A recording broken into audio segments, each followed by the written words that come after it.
Bayangkan sebuah jaringan transportasi raksasa yang membentang dari Samudra Pasifik hingga Atlantik.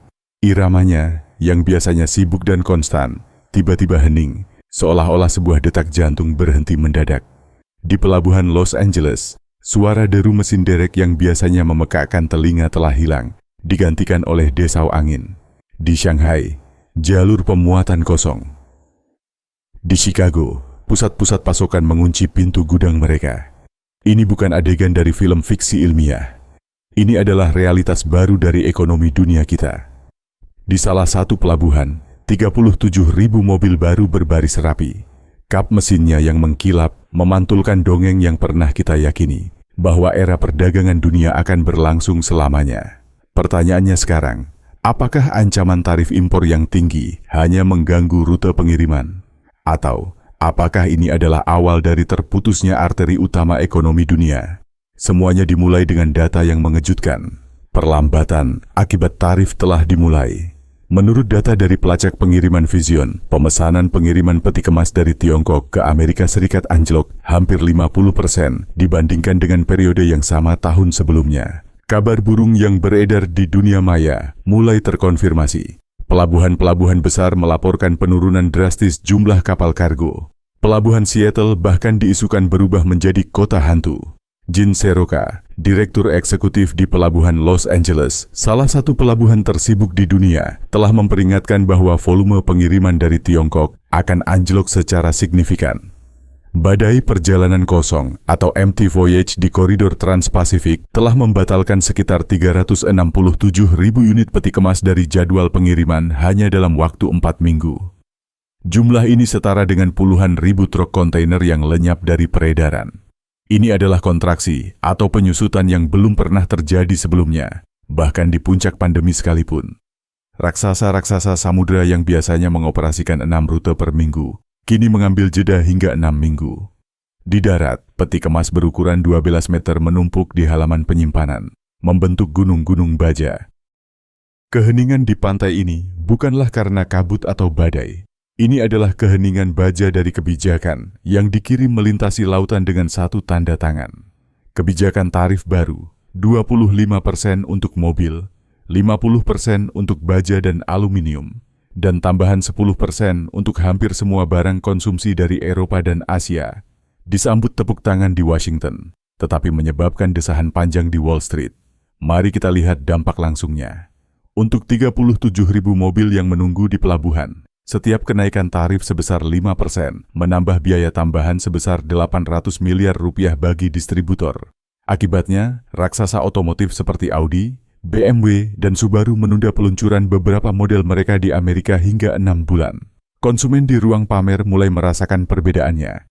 Ada selisih setara 2 bulan gaji antara harga mobil yang sama di bulan Februari dan bulan Juli. Efek domino dari rantai pasokan ini semakin kuat. Sebuah pabrik alat berat di Midwest, Amerika Serikat, membatalkan separuh pesanan ekskavatornya yang ditujukan untuk Asia Tenggara. Alasannya? Kontainer untuk ekspor tidak tersedia. Sebuah perusahaan jasa baja di St. Louis beralih ke pasar domestik karena pesanan luar negeri anjlok. Namun, kenaikan biaya angkut menggerus margin keuntungan mereka, memaksa mereka menjual rugi hanya untuk mengosongkan gudang. Bahkan kargo udara terperangkap dalam pusaran yang sama. Koridor e-commerce Beijing-Los Angeles, yang sebelumnya menangani volume harian 1.000 ton, mengalami penurunan muatan hingga sepertiga. Total kapasitas anjlok 26% hanya dalam 11 hari. Jam tangan pintar, pakaian jadi, dan komponen ponsel pintar kini tertahan di gudang-gudang bandara. Di pusat dari semua kekacauan ini adalah manusia. Warga biasa yang hidupnya bergantung pada kelancaran roda perdagangan. Dari penundaan janji temu dokter gigi karena suku cadang peralatan medis tertahan, hingga kenaikan harga bahan pokok di supermarket karena biaya pengemasan melonjak 20%. Ini adalah inflasi yang tidak didorong oleh permintaan, tetapi dipicu langsung oleh kendala pasokan. Dunia tidak tinggal diam. Tiongkok dengan cepat meluncurkan tindakan balasan. Badan-badan pengadaan negara mengoordinasikan rute baru, membatalkan kontrak dari Amerika dan mulai mengimpor dari Brasil, bahkan dengan risiko kerugian karena perbedaan harga. Sementara itu, negara lain mengirimkan sinyal mereka sendiri. Tokyo meminta seluruh paket perjanjian dagang dibahas ulang. Beijing menggambarkan pergeseran pasokan barang setengah jadi ke Thailand dan Vietnam sebagai asuransi strategis. Setiap krisis besar memiliki pemicunya. Krisis minyak 1973 mengikat jalur produksi pada rute kapal tanker. Krisis keuangan 2008 membuka keran dana talangan triliunan dolar. Hari ini, keran itu bersifat politik. Katupnya dikencangkan atau dilonggarkan atas kebijakan ibu kota negara. Sebuah laporan Bank Dunia menyatakan bahwa 60% dari rantai pasokan dunia sekarang melewati 2 atau lebih rintangan pabean. Waktu pengiriman telah meningkat dari rata-rata 8 hari menjadi 13 hari. Biaya kontainer melonjak. Ini adalah normal baru yang mahal. Menurut studinya, setiap penundaan 3 hari dalam rantai pasokan berarti kenaikan harga 2% di rak retail.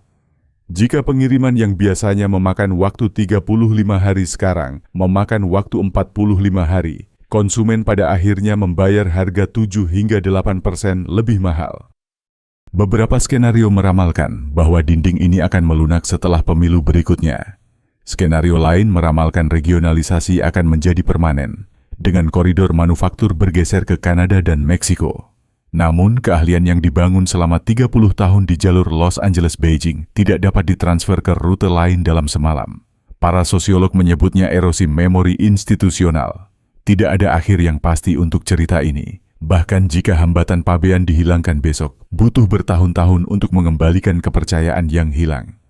37.000 mobil di dermaga Los Angeles itu kini berkarat. Bersama dengan neraca ekonomi, tidak ada tombol putar mundur dalam ekonomi. Garam yang mengkorosi lambung kapal juga mengkorosi neraca keuangan. Jika dinding politik ini terus mengikis perdagangan global, bata mana yang harus kita tarik agar tembok itu runtuh dengan sendirinya? Atau akankah dinding-dinding baru yang lebih tinggi dibangun sebagai gantinya? Jawabannya akan kita ketahui ketika tutup peti kemas kembali disegel dan meninggalkan jejak buih putih di lautan lepas. Untuk saat ini, satu-satunya kepastian adalah bahwa keheningan paling mahal dalam sejarah sedang berlangsung.